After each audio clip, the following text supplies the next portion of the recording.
What I'd like to do to set up the discussion is to talk to you about our $5 trillion public bank to lend for infrastructure projects all across the country. And since we had the last bank expire in 1957, we've been relying on budgets to pay for everything, and that has been woefully inadequate. And as a result, our infrastructure, instead of escalating and getting better, like it did under FDR and JFK, it's gone downhill.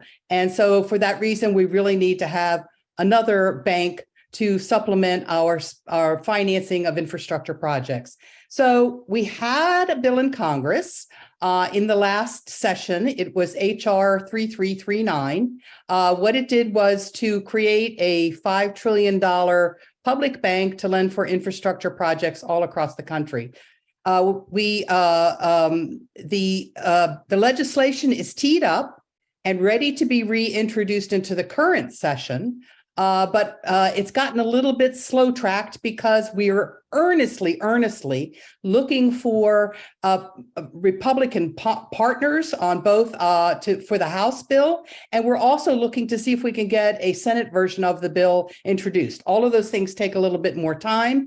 We think that this is a great bipartisan effort. This is really not a bipartisan piece of legislation. It's really even a nonpartisan piece of legislation. Answers the question, how can we finance infrastructure without slamming the budgets? And this is really a budgetary problem. So we've had 4 really large banks in our nation's past. They were very successful banks that started right after the American Revolutionary War under circumstances like this, where we had really high national debt and we had no way to build up our economy and become a manufacturing center. So Alexander Hamilton came along and invented this first Bank of the United States, which built our first manufacturing centers. And then these others built things like our whole canal system, which was our first big transportation system. Abraham Lincoln built the Transcontinental Railroad. And then, of course, we've got lots and lots of stories for what the Reconstruction Finance Corporation did that was initiated by Herbert Hoover and then picked up by FDR and built, including the Tennessee Valley Authority that's benefited the economies of those 7 states. This is a real quick explanation of how, for those that are new onto the call, how this National Infrastructure Bank works. Really quickly, it is capitalized using the Alexander Hamilton method of going to the private sector who are holding treasuries, that is our national debt, for savings or investment purposes. For the holder, it's an asset. And we want to see if they would like to swap that asset or sell it into the NIB in exchange for preferred stock, and they'll get a little bit of extra money. We need $500 billion to capitalize our bank over time because we want to lend out $5 trillion, and we need to maintain this 1-to-10 ratio. So that's how we will capitalize the bank. And then the bank will go on to give out loans exactly like a commercial bank does. It will bring in deposits, but each time it books a loan, it creates a new deposit, and that actually adds to the money supply. So that's where the dollars come from, and then they're circulated around with cash on hand. This will provide the lowest cost financing because this is a public bank. We want to keep financing costs down for borrowers. Charging around the Treasury bond rate will do that, and will lend to state and local governments. Any public entity that owns public infrastructure can come in directly to the NIB to request a loan. We cover $5 trillion in projects in 20 different infrastructure categories. So this covers all of the categories that are monitored by the American Society of Civil Engineers.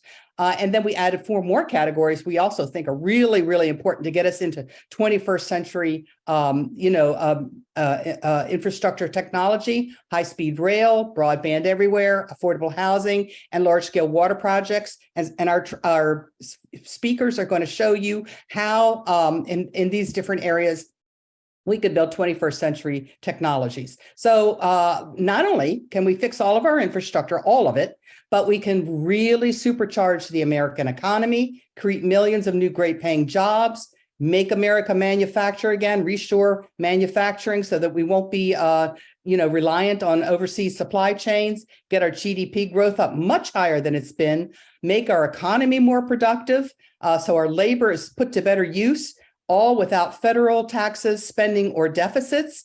And will reduce inflation because we'll work on the supply side to bring more supply, will bring the cost of goods down and offset any coming recession. We're very concerned that one is being caused by Fed policy to tamp down on the economy. That's to try and offset inflation. So this is a comparison of what the NIB will lend compared to what is being provided in new additional money by the bipartisan infrastructure law that President Biden passed and Republicans and Democrats passed a year ago. The problem is it's a great start. We always supported this bill, but the problem is it's simply too small to do the whole job. As far as I know, this is the only table that compares what we need with what is being provided by this bill and shows the gap between the two. It will provide only 1/10 of everything that we need, and every state will not be able to get what it needs for roads, bridges, transit, rail. And there was a big conference just this week. I'm sure Dr. Metcalf is going to talk about it, where there's not going to be enough even for high-speed rail coming out of the bill. Drinking wastewater systems, as a result of this backlog and not being able to finance it, our infrastructure has gone downhill. So here is just in pictures to set ourselves up what's happened to the American infrastructure stock of goods over time in the last 60 years since the last time we had a national infrastructure bank, the Reconstruction Finance Corporation, and I maintain that things have really gone downhill. The first place where they've gone downhill is we spent a lot of money on Eisenhower's road program. That was great. It really boosted the economy for a while, but we have now reached the limit for roads. Here's a picture of my favorite road south of Washington, D.C. Now it's up to 5 lanes in both directions, toll roads everywhere, and everybody's sitting in traffic. This is hugely costly for Americans. We spend up to $237 billion a year in congestion and wasted fuel. That's equivalent to 60 super tankers of gasoline every single year wasted in traffic. Potholed roads are another bad area. They cost road travelers billions of dollars to repair every year. Bridges are another area that we've seen huge deterioration. 60 Minutes just recently in March reran a 2014 piece that they did on America's crumbling infrastructure. This is a picture of a bridge in Pennsylvania that is so bad that the inspectors have to look at it every 6 months because all the rebar is rusting, the struts could cave in anytime, the cement on the deck is falling down onto the roadway below, so they had to build this cover right here to protect cars down below from falling debris. And Pennsylvania's got another 3,300 of these bridges in similar condition. Here's a bridge with a big cracked I-beam on a major highway, I-40, going from Tennessee into Arkansas. Would you want your big semi-tractor trailer and your school bus to be going over the bridge, at the same time together? This is very dangerous. Mass transit is another area of decline. We built a lot of mass transit starting after 1900. The largest mass transit system, of course, is in New York. After World War II, almost no improvements or additions were made to it. It fell into decline in the 1970s. Of course, this is the graffiti, picture of everything. Hurricane Sandy pummeled it, or Superstorm Sandy got salt water all into all the lines that ate away at the covers of the electricity conduits. It was a big mess and still haven't been improved or protected from storms. Drinking water, wastewater, stormwater, big sections that are not funded by the federal government. In 1970, Richard Nixon passed the Clean Air Act, and had a lot of money in the budget for drinking water and wastewater systems, but over time, all of that got eliminated. We still have a huge problem all over the country, especially the central and northeast, with lead service line pipes in people's front yards, unsafe drinking water, and lots of areas, not just poor areas like Jackson, Mississippi, but rural areas like in Ohio, where we just don't have safe drinking water. New Jersey now has PFAS in their water, and they need new filtration systems to get all those forever chemicals out of their drinking water.